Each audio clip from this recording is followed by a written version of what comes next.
Guten Morgen miteinander.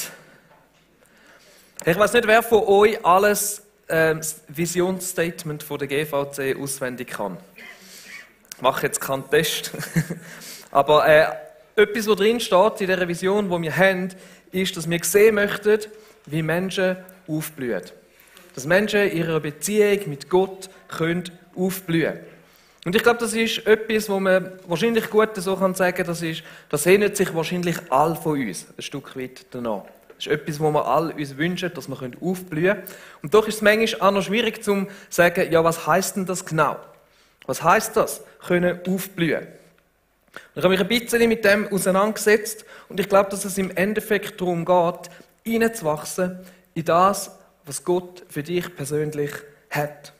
In dieser Beziehung zu ihm können zu reifen, können zu mündigen Christen werden, zu Menschen, die wissen, wer sie sind und mit ihm unterwegs sind.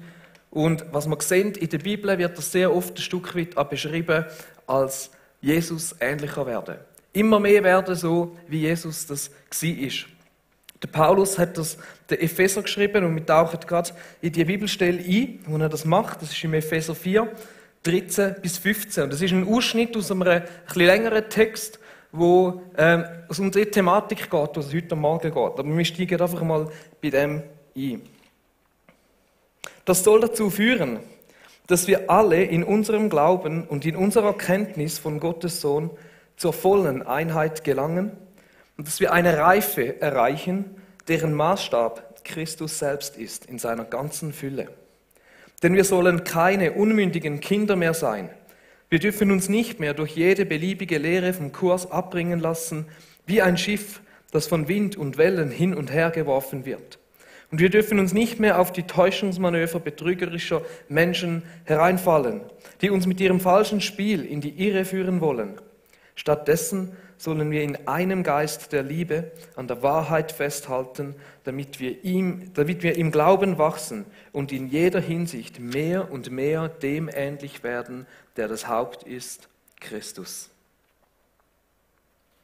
Also Gottes Ziel ist es ein Stück weit, dass wir alle zu reifen und mündigen Christen werden. Er möchte dich zu einem reifen und zu einem mündigen Christ werden lassen, der nicht sich durch jedes bisschen hin und her werfen lässt, gerade wieder unsicher wird, sondern jemand, der sicher ist und weiss, wer wir sind. Jesus hat in dem Zusammenhang zum Reifen auch sehr oft von der Frucht geredet. Er hat davon geredet, dass wir Früchte bringen sollen, dass wir berufen sind zum Frucht bringen. Und damit hat er nicht nur gemeint, dass andere Menschen ebenfalls zu Jesus finden, sondern das hat sich auch zum Teil auf ganz andere Sachen bezogen, wie auch unseren Charakter. Dass wir eben ihm ähnlicher werden. Das ist das, was heisst, eigentlich auch Früchte zu bringen. Darum redet Paulus im Galater 5 auch von diesen Früchten vom Heiligen Geist. Oder Liebe, Freude, Frieden, Geduld, Freundlichkeit und so weiter. All diese Sachen. Das sind alles Charaktersachen. Und das ist nicht jetzt in dem Sinn eine äußerliche Frucht, sondern da geht es sehr fest auch um uns selber, um unseren Charakter. Und ich finde es immer wieder mal wichtig, mich zwischendurch selber zu fragen, wie sieht das bei mir in meinem Leben aus? Reif ich als Christ? Werde ich reifer? Werde ich mehr mündig? Wo bin ich Jesus ähnlicher geworden in letzter Zeit? Wie habe ich mich in dem hinein entwickelt? Wo sehe ich ein geistliches Wachstum, auch in meinem Leben? Und ich stelle die Frage einfach wirklich gerade mal in den Raum hinein. Also jeder mal ganz schnell für sich kann überlegen, wie sieht es in deinem Leben aus? Was für Next Steps hast du vielleicht in diesem Jahr schon umgesetzt? Wie folgst du Jesus nach? Und wo möchtest du Jesus noch ähnlicher werden? Wo gibt es noch Bereiche, wo du siehst, hey, das ist so ein Bereich, wo ich unbedingt Jesus möchte ähnlicher werden. Oder wie cool wäre es doch, wenn wir am Schluss vom Jahr so zurückschauen und können sagen, hey mal wirklich, da sehe ich einen Schritt, das ist ein Schritt, den ich gemacht habe, da ist nochmal einer. Und man merkt, hey, ich bin auf dem Prozess. Ich werde reifer, ich werde mündiger. Ich stehe nicht mehr am gleichen Ort, wie ich vielleicht letztes Jahr um diese Zeit gestanden bin, sondern da ist ein geistlicher Wachstum in meinem Leben sichtbar. Oder noch cooler, wenn du das vielleicht bei Leuten in deinem Umfeld siehst. Wenn du siehst, hey, die Person, mit der ich jetzt schon so lange unterwegs bin, die macht Schritt. Schau mal an, wo wir gewesen sind. Und du vielleicht merkst, dass du vielleicht sogar einen gewissen Anteil an dem hast können haben, in dem wir miteinander unterwegs gewesen sind, in dem hinein. ich habe mir so ein bisschen die Frage gestellt, was braucht es denn eigentlich, dass wir geistlich wachsen können, dass wir in unserem Glauben vorwärts kommen? Was ist wichtig? Und es sind natürlich, wie so oft, ganz verschiedene Sachen, aber etwas ist mir rausgestochen, etwas, wo ich glaube, sehr oft unterschätzt ist und doch, wenn wir es genauer anschauen, merke ich bei uns in unserer Gesellschaft auch sehr umkämpft. Und ein von diesen Schlüsseln, der es heute Morgen darum geht, das ist die Gemeinschaft. Und vielleicht stellst du dir jetzt vor, unter Gemeinschaft, das ist so mit ein paar Kollegen, ein bisschen lässig unterwegs sein, eine gute Zeit haben, das zusammen geniessen. Aber ich rede von einer tiefen, echten, verbindenden, vielleicht auch herausfordernden, lebensverändernden Gemeinschaft. Das Unterwegssein mit anderen Christen zusammen. Durch Schweres, durch Gutes. Das, was wir uns eigentlich für unsere Groups wünschen. Und ich weiss, nicht jeder erlebt die Groups gleich, aber das ist eigentlich das, was wir uns wünschen für unsere Groups. Und wir können durch das ganze Neue Testament durchgehen. Und das ist mega spannend. Wir finden das Thema überall. Das Thema von dieser Gemeinschaft, von dem Zusammen miteinander unterwegs sein. Und es zeigt sich, wenn man die Bibel anschaut, einen direkten Zusammenhang zwischen dem geistlichen Wachstum von uns und einem Teil sein von dieser Gemeinschaft von Christen miteinander. Du kannst eigentlich in fast jeden Brief vom Neuen Testament hineinschauen und es wird irgendwo ein Thema sein. Paulus oder wer auch immer die Briefe dann geschrieben hat, immer irgendwo kommt es wieder auf das Thema zu sprechen. Und wir sehen das auch schon bei diesen Früchten vom Heiligen Geist, die ich vorher erwähnt habe. Ich sage nochmal ein paar. Treue, Rücksichtsnahme, Selbstbeherrschung, Freundlichkeit, Geduld. Das sind alles Sachen, die werden in der Gemeinschaft aktiv. Das sind nicht Sachen, die du allein für dich in deinem stillen Kämmerlein kannst üben, sondern die in der Gemeinschaft funktionieren. Und auch bei Jesus, Jüngerschaft, wo er gelebt hat. Wir sehen, das war eine Gemeinschaft. Es sind 12 Jünger, die er hatte, mit denen er unterwegs war. Und das sind nicht einfach 12 Einzelcoachings, die er gemacht hat, sondern es war eine Gemeinschaft. Und ich weiss, vielleicht ist das ein bisschen eine steile Behauptung jetzt heute, das sagen, der Zusammenhang zwischen dem geistlichen Wachstum und dieser Gemeinschaft. Und vielleicht sind ein paar noch so ein bisschen kritisch oder wehren sich, aber darum, glaube ich, lohnt es sich, um das Thema heute mal ein bisschen genauer anzuschauen. Aber bei uns in den Kirchen wird es jetzt wieder mehr ein Thema, das auf den Group-Wechsel hingeht, den wir Ende Jahr haben. Und darum ist es wichtig, um nochmal auch ein bisschen ausführlicher über das Thema zu reden. Und ich möchte für das Ganze ein bisschen ausholen. Und ich finde immer, es lohnt sich, ganz am Anfang bei der Bibel anzufangen, weil dort sind schon so viele Sachen drin hineingelegt. Und wenn wir anschauen, wer Gott ist ein Gott von der Gemeinschaft. Das sehen wir schon ganz am Anfang. Wir lesen dort im ersten Vers, dass Gott Himmel und Erde geschaffen hat, dass der Heilige Geist über dem Wasser war, der war auch schon dort, und dass Gott gesprochen hat. Und der Johannes sagt uns, das gesprochene Wort Gottes, das ist Jesus. Also schon dort ist die Dreieinigkeit herum. Gott selber in sich bildet eine Gemeinschaft. Vater, Sohn, Heiliger Geist. Und dann ist die Schöpfung gekommen, die Gott geschaffen hat. Und auch dort ist, zuallererst ist perfekte Gemeinschaft auf allen Ebenen. Menschen mit Gott, die Menschen untereinander, die Menschen mit der Schöpfung. Und ein weiterer Aspekt von dem Ganzen ist aber auch, dass Gott den Menschen geschaffen hat als sein Ebenbild. Und wenn Gott in sich selber schon die Gemeinschaft ist, dann ist ein Teil von dieser Ebenbildlichkeit eben auch, dass der Mensch für die Gemeinschaft geschaffen ist. Dass er uns bewusst so geschaffen hat. Und er sagt dort auch, es ist nicht gut, dass der Mensch allein ist und darum schafft er mehrere, dass sie zusammen eine Gemeinschaft haben können. Und leider hat der Mensch die Gemeinschaft zerstört, oder? Die Geschichte kennen wir. Und ab dann ist es auf jeder Ebene, wo es um die Gemeinschaft gegangen ist, schwierig geworden. Mensch mit Gott, Menschen untereinander, das heisst, dass plötzlich Frau und Mann werden nicht immer nur gut haben. Es geht nicht lang, bis der erste Mord kommt. Und auch mit der Schöpfung wird es plötzlich schwierig und anstrengend. Und sehr oft in der Geschichte der Bibel springen wir nachher dann gerade direkt zu Jesus. Zu dem, was Jesus gemacht hat.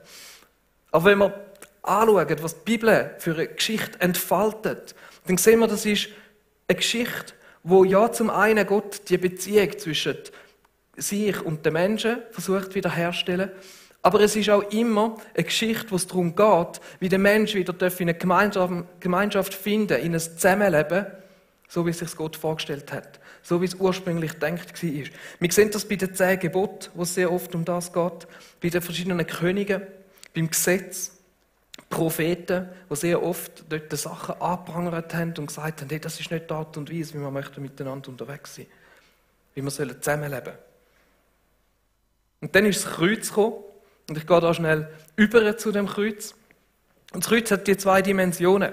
Jesus am Kreuz hat die Gemeinschaft mit Gott wiederhergestellt. Die eine Dimension ist die vertikal, von oben nach unten, die Beziehung zwischen dir und Gott. Und dann gibt es die andere Dimension. Die Beziehung zwischen Gott und den Menschen, das ist das, was wir lesen, auch wo im Tempel passiert ist, dass der Vorhang zerrissen ist, dass der Mensch wieder Gemeinschaft mit Gott hat. Und dann gibt es aber die horizontal, die zwischenmenschliche Beziehung zwischen uns, wo wir miteinander haben können, wo Gott wieder hergestellt hat, wo durch den Heiligen Geist, dadurch, dass der Heilige Geist in uns lebt, wieder eine neue Möglichkeit drin hineingekommen ist, die Beziehung so zu leben, wie das Gott sich vorgestellt hat. Im Alten Testament hat Gott das Ganze versucht, mit dem Volk Israel zu verdeutlichen. Sie so, das hätte das Beispiel sein, das das vorlebt. Und im Neuen Testament baut Jesus die Kirche als eine Gemeinschaft von Nachfolgern von Jesus, Menschen, die Jesus nachfolgen, die in einer aktiven Beziehung zueinander leben. Und wo drin, in dieser Beziehung, in dieser Gemeinschaft, Reich Gottes Wirklichkeit werden lassen. So dass der Gott auf dieser Erde sichtbar werden kann. Das sehen wir in verschiedenen Bildern, die die Bibel auch für die Kirche braucht. Und ich glaube, es ist wichtig, da zu festheben, ich weiß nicht, was Kirche für dich ist, aber Kirche ist nicht eine Institution. Vielleicht hast du Kirche so kennengelernt, aber das ist nicht die Idee davon. Und das ist auch nicht einfach ein Gebäude, auch wenn die teilweise mega schön sind. Das Wort Kirche kommt, so wie wir es heute kennen, das kommt von Kyriakon, das griechische Wort, das eigentlich Gottes Haus bedeutet. Also ein Gebäude. Und aus dem heraus reden wir heute von der Kirche. Aber im Neuen Testament kommt das Wort eigentlich nur sehr selten vor, wenn es um die Kirche wirklich geht. Meist wird viel eher von der Gemeinde geredet. Auch wir als GVC, oder? Wir heissen Gemeinde von Christen. Und dahinter steckt das griechische Wort Ekklesia. Und das bedeutet so viel wie die Herausgerufenen. Und das sind wieder Menschen. Menschen, die Jesus nachfolgen, die von ihm rausgerufen worden sind, um zusammen eine Gemeinschaft zu bilden, um zusammen die Kirche zu sein. Und wenn du mit Jesus unterwegs bist, dann bist du auch so ein Herausgerufener. Du bist rausgerufen. Ekklesia, das ist das Wort, das Jesus selber in Bezug auf die Kirche verwendet hat. Dort in dieser berühmten Stelle, wo er am Petrus sagt, du bist Petrus und auf diesen Felsen werde ich meine Gemeinde, das ist Ekklesia, bauen. Und so seine, oder? Nicht unsere, nicht am Petrus, seine. Und im Zusammenhang, wenn wir weiter schauen mit dieser Gemeinde, dann finden wir im Griechischen sehr oft den Ausdruck Koinonia. Und das bedeutet Gemeinschaft. Das bedeutet Anteil nehmen oder Anteil haben, teilhaben an etwas zusammen. Und ein Stück weit haben wir Anteil, oder, an dem, was Jesus für uns tun hat, aber auch aneinander. Und das ist eines von diesen grossen Kennzeichen von den ersten Kirchen, die es gegeben hat, die wir in der Apostelgeschichte sehen. Wir lesen gerade ganz am Anfang Apostelgeschichte 2, 42 bis 44. Was das Leben der Christen prägte, waren die Lehre, in der die Apostel sie unterwiesen, ihr Zusammenhalt, Koinonia, in gegenseitiger Liebe und Hilfsbereitschaft, das Mahl des Herrn und das Gebet.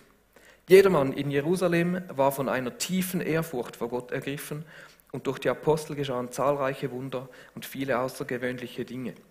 Alle, die an Jesus glaubten, hielten fest zusammen und teilten alles miteinander, was sie besaßen. Und das ist so die Stelle, wo mega viele Kirchen auch sagen, hey, das ist unser Vorbild, so möchten wir Kirchen bauen. Das ist die Art und Weise, wie wir sie im Neuen Testament sehen. Und die Gemeinschaft ist ein mega Thema gewesen, durch das ganze Neue Testament durch.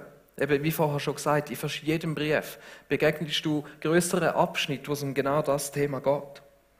Und das zeigt uns wie zwei Sachen, oder? Zum einen zeigt es uns, wie wichtig das Thema war. Dass selbst der Paulus und die anderen Schreiber der Briefe immer wieder auf das Thema zu sprechen gekommen sind. Und das Zweite, was es uns aber auch zeigt, ist, dass es dazu mal anscheinend schon ein Thema war, wo man darüber reden musste, wo umkämpft war, wo vieles nicht einfach nur automatisch klar war. Und wenn du die Stellen ein bisschen anschaust, auf dem Konzept, dazu dran ganz viele Stellen, wo man das Thema findet, dann sehen wir, dass der Paulus teilweise auch sehr deutlich geworden ist, wenn es um das Thema geht. Dass er mit Kirchen teilweise sogar fast ein bisschen geschumpfen hat und ihnen gesagt hat, hey, das ist doch nicht die Art und Weise, wo wir möchten miteinander unterwegs sein, wo wir Gemeinschaft leben. Und er zeichnet da verschiedene Bilder von der Kirche und eigentlich in fast jedem Bild, das wir anschauen, merken wir, dass die Gemeinschaft ein wichtiger Teil davon ist. Und eines, was das sehr deutlich zeigt, ist das Bild vom Lieb Gottes. Und der Paulus davon redet, dass wir alle Glieder an dem Lieb von Gott sind. Eine Stelle im 1. Korinther 12 bis 15 möchte ich euch vorlesen. Denkt zum Vergleich an den menschlichen Körper. Er stellt eine Einheit dar, die aus vielen Teilen besteht.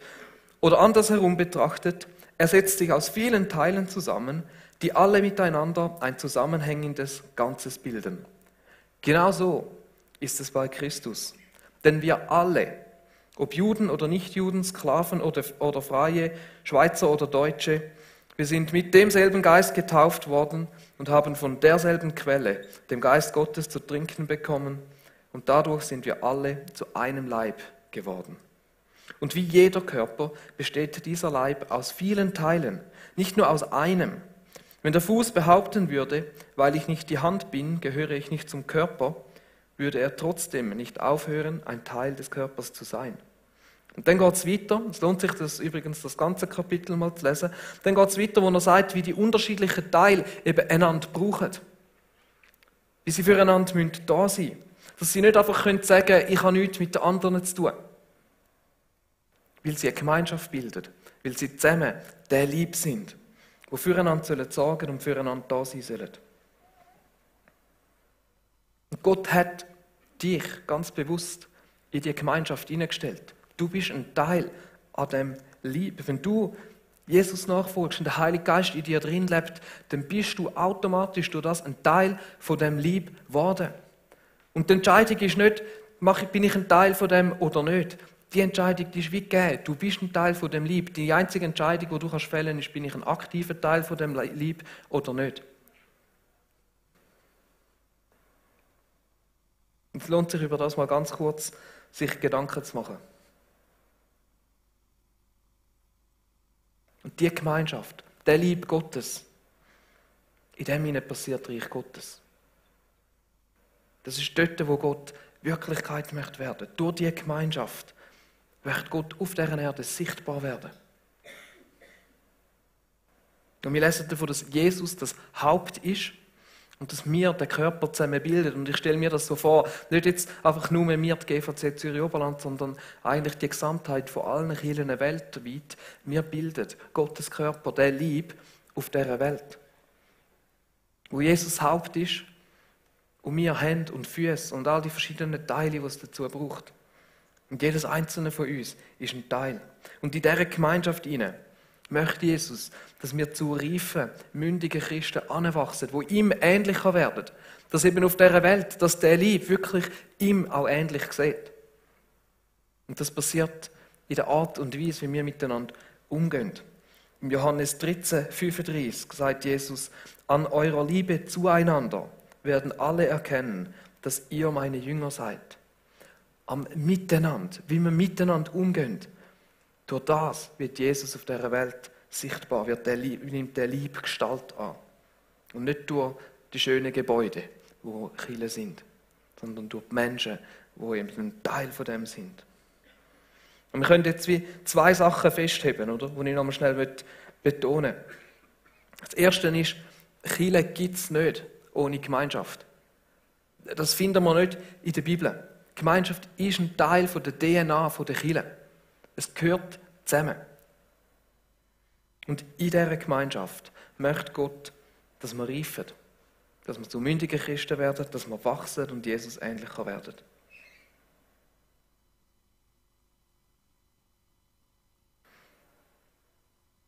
Kirche gibt es nicht ohne Gemeinschaft. Oder? Und wenn wir möchten Kirche sein, hier in der GVC Zürich-Oberland, dann geht das nur über Gemeinschaft.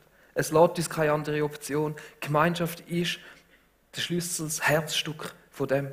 Das ist ja der Grund, warum wir so einen grossen Wert legen auf Groups bei uns in der Kirche, wo wir sagen, wir wünschen uns, dass jede einzelne Person ein Teil von so einer Group ist. Nicht, weil die Bibel uns das Konzept so vorschreibt und sagt, ihr müsst so kleine Groups machen, aber weil das die Art und Weise ist, wo wir so eine Gemeinschaft ausleben können, heute bei uns in dieser Kirche. Weil das allein mit dem Sonntagmorgen nicht möglich ist. Weil die Beziehungen dort zu oberflächlich bleiben, weil du zu wenig Zeit hast, um dich wirklich gut kennenzulernen und tiefer gehen und miteinander unterwegs sein und zusammen reifen und wachsen im Glauben.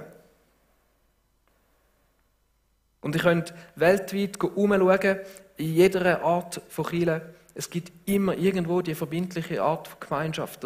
Und in sehr, sehr, sehr vielen Kirchen sind das Groups, manchmal ein bisschen anders wie bei uns, aber irgendeine Art von Groups. Und ich möchte dich einfach an dieser Stelle nochmal bewusst fragen, als was siehst du Kirche? Was ist für dich Kirche? Oder als was hast du vielleicht bis jetzt erlebt? Als ein Gebäude? Als eine Institution, die irgendwelche Regeln aufstellt? Als eine Inspirationsquelle für dich? Oder ist sie wirklich für dich auch Gottes Liebe?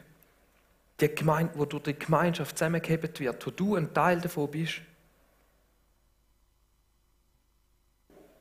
Und es ist wichtig, was wir für ein Bild von der Kirche haben, wenn wir darüber reden, damit wir nicht irgendwie in eine ganz andere Richtung ziehen. Und das andere Wichtige, das ist der erste Teil, so ein bisschen, was Kirche effektiv ist und die Wichtigkeit von dieser Gemeinschaft. Und das andere, wo wir jetzt möchten, noch ein bisschen mehr darauf eingehen, ist der geistliche Wachstum, wo in dieser Gemeinschaft kann stattfinden. Ich habe es vorher schon mal gesagt, wir können die Bibel durchleuchten, wie wir wollen. Gemeinschaft und geistlicher Wachstum gehört da drin zusammen. Das kannst du nicht auseinandernehmen. Die Früchte vom Heiligen Geist. Jesus mit seinen 12 Jüngern, das war eine Gemeinschaft. Und die sind eng miteinander unterwegs.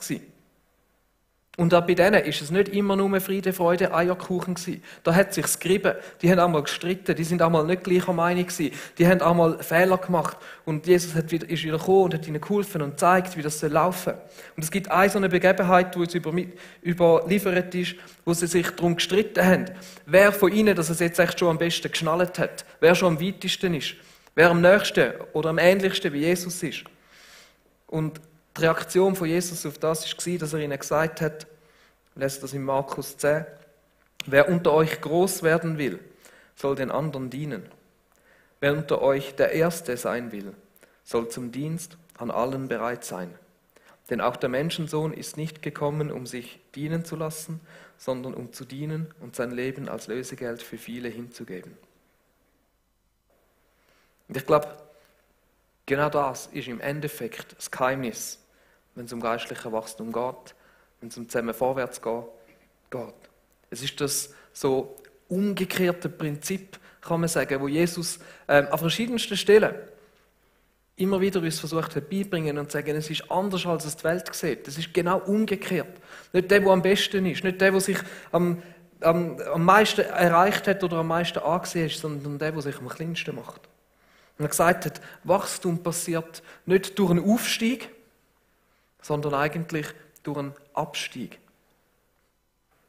Nicht dort, wo wir uns aufleveln, nicht dann haben wir es geschafft. Und wir haben es auch nicht geschafft, wenn wir endlich auf andere herabschauen können, sondern dann, wenn wir ihnen auf Augenhöhe begegnen können. Ganz egal, wer uns gegenüber ist. Egal, was uns weltlich gesehen voneinander unterscheidet. Egal, ob andere es komisch finden, wenn wir uns auf die Person einlassen. Aber das ist anscheinend Wachstum. Und wenn wir im Glauben wachsen wollen, dann glaube ich, führt uns das immer wieder in die Gemeinschaft hinein. Und in den Dienst am nächsten. Und das ist ein Thema, wo wir nächsten Sonntag ein bisschen mehr dazu hören. Und der Paulus hat das Prinzip der Philipper mega cool erklärt. Und das ist so jetzt ein längerer Textblock, den wir zusammen ein bisschen genauer anschauen.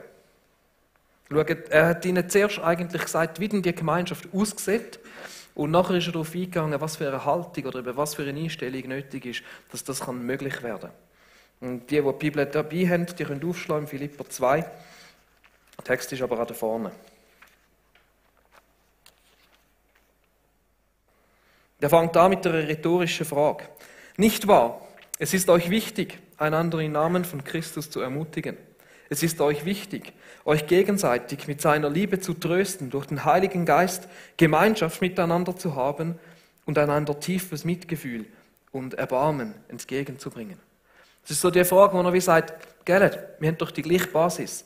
Das ist doch das, was er will. Einander ermutigen, einander Liebe entgegenbringen, trösten, Gemeinschaft haben miteinander, mit dem Heiligen Geist, zusammen sein. So all das, was wir so ein bisschen als Anteil haben am Leben voneinander bezeichnen. Das ist doch das, was ihr auch wollt, oder? Das ist die Basis, die wir haben.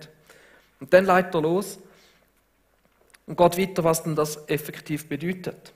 Und er sagt, nun, dann macht meine Freude vollkommen und haltet entschlossen zusammen. Lasst nicht zu, dass euch etwas gegeneinander aufbringt, sondern begegnet allen mit der gleichen Liebe und richtet euch ganz auf das gemeinsame Ziel aus. Rechthaberei und Überheblichkeit dürfen keinen Platz bei euch haben. Vielmehr sollt ihr demütig genug sein, von euren Geschwistern höher zu denken als von euch selbst. Jeder soll auch auf das Wohl der anderen bedacht sein und nicht nur auf das eigene Wohl. Und das ist eine rechte Liste, oder? Hebt zusammen. Begegnet allen mit der gleichen Liebe. Egal, wo sie herkommen, egal, wie sie daherkommen, egal, wie du sie kennengelernt hast. Richtet euch zusammen auf das gleiche Ziel aus. Habt einen Fokus. Übt euch in der Demut. Nicht in Rechthaberei, wer jetzt Recht hat, oder Überheblichkeit, wer besser ist. Denkt höher von den anderen als von euch selber. Und sind aufs Wohl vom anderen bedacht und nicht einfach nur auf euer eigenes.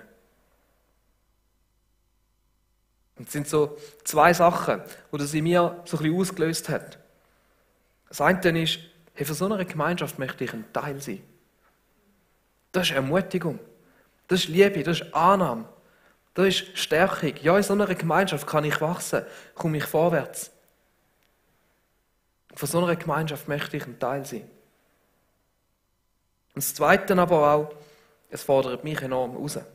Und zwar auf verschiedensten Ebenen. Weil das sind alles Sachen, die schüttle ich nicht einfach so aus dem Ärmel. Und fallen mir nicht einfach nur per se leicht. Sondern da muss wirklich ein Wachstum passieren, dass ich in das hineinkomme. Aber genau so eine Art von Gemeinschaft, das ist das, was wir uns wünschen. Wie wir als Kirche miteinander unterwegs sein können. Wie wir sie in unseren Small Groups erleben können. Und ja, das ist zum einen herausfordernd, oder? Aber eben genau in dem hinein, wenn wir uns auf den Weg machen, um so miteinander unterwegs zu sein, werden wir wachsen. Das trainiert uns. Und das sind alles Sachen, die trainieren wir nicht einfach daheim und wenn wir es dann können, dann bringen wir es rein. Sondern das muss im Miteinander trainiert und geübt werden. Es braucht es, dass wir uns immer wieder neu auf die Gemeinschaft einlassen. Gerade auch dort, wo sie vielleicht noch nicht so ist.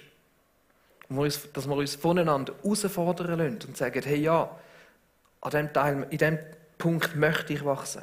Dass wir uns bewusst darauf einlassen. Auch gerade dort, wo es nicht einfach ist. Und der Paulus geht nachher darauf ein, jetzt im zweiten Teil von dieser Stelle, wo er erklärt, was die richtige Haltung ist, was für eine Haltung das es braucht, dass das möglich werden kann. Und er hat es in dieser Stelle vorher, es hat angefangen mit, das ist die Haltung, die euren Umgang miteinander bestimmen soll. Es ist die Haltung, die Jesus Christus uns vorgelebt hat. Und dann erklärt er das weiter. Er sagt, er, der Gott in allem gleich war und auf einer Stufe mit ihm stand, nutzte seine Macht nicht zu seinem eigenen Vorteil aus. Im Gegenteil, er verzichtete auf alle seine Vorrechte. Und er stellte sich auf dieselbe Stufe wie ein Diener. Er wurde einer von uns, ein Mensch wie andere Menschen. Aber er erniedrigte sich noch mehr. Im Gehorsam gegenüber Gott nahm er sogar den Tod auf sich. Er starb am Kreuz wie ein Verbrecher. Er hat den Abstieg durchgemacht. Und die Stelle geht nachher weiter, wo es zeigt, wie dafür Gott nachher ihn verherrlicht hat. Das ist ein Ausschnitt, wo man nimmt an, dass es aus einem poetischen Teil, den sie früher dort in der Kirche vielleicht gesungen haben oder auswendig gelernt haben, ist. Aber das ist die Haltung, die man braucht. Der Abstieg, der da beschrieben wird, wo Jesus durchgemacht hat, wo es nicht nötig hatte, sich auf uns einzulassen, wo es nicht nötig hatte, für uns ans Kreuz zu gehen, wo es nicht nötig, wo es ihm eigentlich nichts gebracht hat, wo nicht einen direkten Gewinn für sich aus dem gezogen hat. Und das ist die Haltung, die die Bibel beschreibt, die es braucht, um wirklich wachsen, um die Gemeinschaft leben, um ein Teil sein von dieser Gemeinschaft. Und ich möchte jetzt zum Schluss noch 3 Punkte sagen, wo mir wichtig geworden sind in Bezug auf die Gemeinschaft, auch bei uns. Der erste Punkt ist, ich glaube, es geht eben im Endeffekt nicht nur um mich. Und ich glaube, je mehr, dass wir in diesen Reifungsprozess hineingeführt werden von Gott, je mehr, dass wir dort vorwärts kommen, desto mehr werden wir merken, im Reich Gottes geht es im Endeffekt und auch in meinem Leben, es geht nicht nur um mich, sondern es geht eigentlich darum, herauszufinden, was kann ich dazu beitragen? Was ist mein Teil in Gottes grossen Plan? Was hat er für mich? Und herauszufinden, dass ich dort Erfüllung finde, wenn ich nicht nur auf mich schaue, sondern wenn ich auf das schaue, was Gott für mich hat.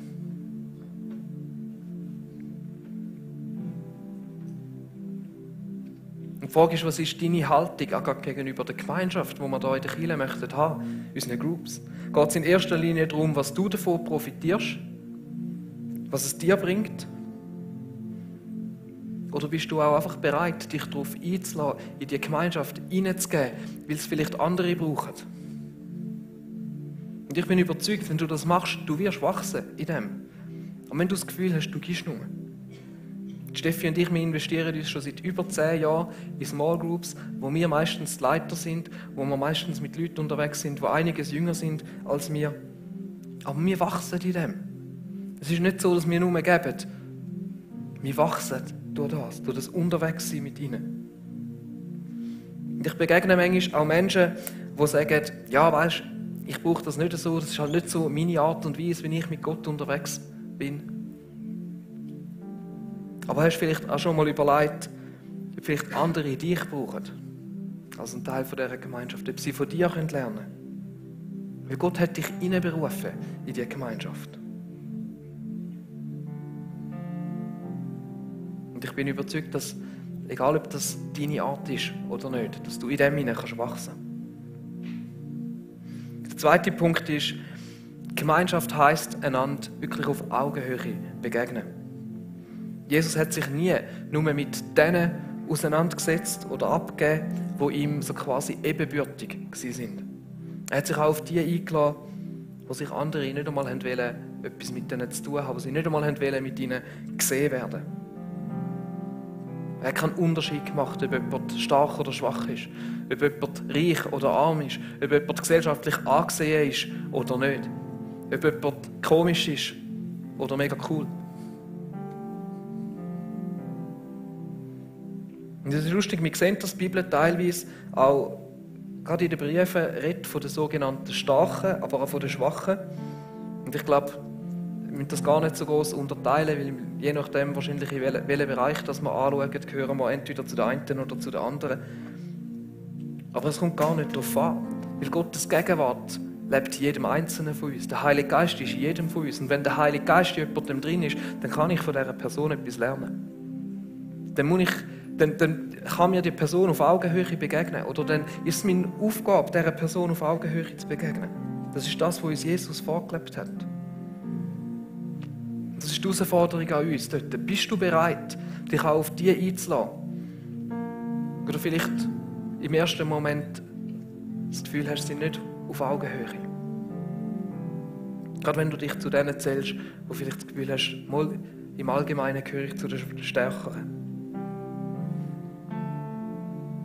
Oder auch wenn du dich vielleicht zu den Schwächeren zählst. Bist dir bewusst, dass Gott in dir lebt und dass du damit etwas zu geben hast. Dass du nicht die Person bist, die alle auf sie herabschauen. Gott hat dir etwas gegeben, andere können auch von dir lernen in dieser Gemeinschaft. Der dritte Punkt ist, hey, lass dich herausfordern. Und frag, bist du bereit, auf den Reifungsprozess, in die Nachfolge einzutreten, Schritt machen, vorwärts kommen in deinem Glauben? Gott hat immer einen nächsten Schritt für dich parat. Und er überfordert dich mit dem nicht. Er geht dein Tempo. Aber Nachfolge bedeutet, dass wir immer wieder einen nächsten Schritt machen. Dass wir nicht stehen bleiben. Und uns immer wieder überlegen, was ist mein nächster Schritt, was ist der Schritt, den ich machen will. Und gerade wenn du merkst, dass du vielleicht schon seit Jahren irgendwo am gleichen Ort stehst, dann ruft dir Gott zu, mach einen nächsten Schritt. Und lass dir vielleicht dabei helfen. Vielleicht geht es nicht allein. Aber dann hast du hoffentlich Leute in einer Group oder da in der Kirche, und du darfst dich auch am Next Step Desk melden, wenn es so ist, die dir helfen, herauszufinden, was ist dein nächster Schritt und die dir helfen, diesen Schritt zu machen. Und ganz einfach am Schluss, ich bin mir bewusst, oder, dass unsere Groups nicht überall dem entsprechen oder dass wir das nicht immer bei uns in den Groups erleben. Dass es vielleicht manchmal langweilig ist. Oder dass es irgendwo vielleicht eingehockt wird. Aber es ist das Ziel, das wir uns dann auch ausrichten. Und um das geht es doch, dass wir dann eben zusammen miteinander unterwegs sind. Und darüber reden und sagen, ja, wie können wir mehr zu so einer Gruppe werden, wo das wirklich passiert. Und zusammen den Weg finden. Und anstatt uns darüber aufregen, dass wir uns überlegen, ja, was kann ich dazu beitragen, dass es eben mehr so eine Gemeinschaft wird. Was ist mein Beitrag, den ich dazu kann geben und kann leisten? Weil Kirche sein bedeutet die Gemeinschaft. Und es gibt so viele Leute auf dieser Welt, die einsam sind. Und die Leute möchten irgendwo dazu gehören. Und die Leute werden hoffentlich irgendwann da eine Heimat finden, die Gemeinschaft finden, wo sie sich danach auch sehnen. Und die Frage heute an dich ist einfach, überleg dir, was ist dein Next Step, wenn es um die Gemeinschaft geht. Wir werden später von der Steffi noch mehr hören zum Groupwechsel, der auf Ende Jahr ansteht. Das ist vielleicht ein guter Moment, um sich die Gedanken nochmal zu machen. Wenn du geistlich möchtest wachsen, aber bis jetzt nicht ein Teil bist von so einer Group, dann möchte ich dich herausfordern und sagen, mach dich ein Teil von dieser Gemeinschaft. Du wirst sehen, ja, es ist nicht immer einfach, es ist vielleicht nicht jedes Mal lässig, aber du wirst auch sehen, dass du wachsen wirst. Du wirst Schritte machen können. Und gerade dort, wo es eben manchmal am meisten kostet, das ist eben genau der Punkt häufig, wo Gott an uns möchte arbeiten, wo er an uns schleift, wo eben unser Wachstumspunkt ist. Genau dort, wo es häufig nicht einfach ist, oder? Und auch wenn du ein Teil von dieser Gemeinschaft bist, dann rufe ich dir zu, hey, bist auch immer wieder bereit, aufzutun für Neue. Wir wachsen auch als Kirche, es kommen Leute dazu. Und manchmal hat man sich als Gruppe so gefunden und ist mega cool miteinander unterwegs und dann kostet es etwas, auch nochmal auftun, um etwas Neues reinzunehmen. Aber es ist so wichtig. Menschen müssen die Gemeinschaft können bei uns finden. Das ist es, was ausmacht, dass wir eine Kirche sind, oder? Und vielleicht überleg dir einfach, was dein nächster Schritt ist. Regelmäßiger dabei sein. Weil es auch nur funktioniert, wenn wir wirklich verbindlich regelmäßig miteinander unterwegs sind. Weniger darauf zu achten, was du profitierst, sondern was du kannst reingeben, was dein Teil dazu ist. Fragt einfach Gott, was für euch dran ist. Wir gehen jetzt in eine Zeit hinein vom Worship, wo du Zeit hast für das, um das für dich zu machen. Und auf dem Konzept sind all die Bibelstellen drauf und ich habe unten drauf im Konzept noch ganz viele andere Bibelstellen, wo es um genau das Thema geht. Und vielleicht ist das etwas, was du diese Woche mal machen kannst, die Stellen, die es in der Bibel hat, zu dieser Gemeinschaft durchlesen für dich. Wo vielleicht Gott durch das nochmal zu dir redet. Wir haben das Gebetsteam, wo du gerne gehen kannst, was liebt für dich zu beten. Auch gerade wenn du merkst, hey, die Haltung, die Jesus hatte, ich möchte das zu meiner eigenen Haltung machen, aber irgendwie gelingt es mir so wenig, dann lass für dich beten. Sie lieben es, um das zu machen. Du darfst aber auch gehen, wenn du ein anderes Anliegen hast, wenn du Heilung brauchst und du einen Segen brauchst oder für sonst irgendein Anliegen. Ich möchte beten zum Schluss und ich bitte euch zum Aufstehen für das.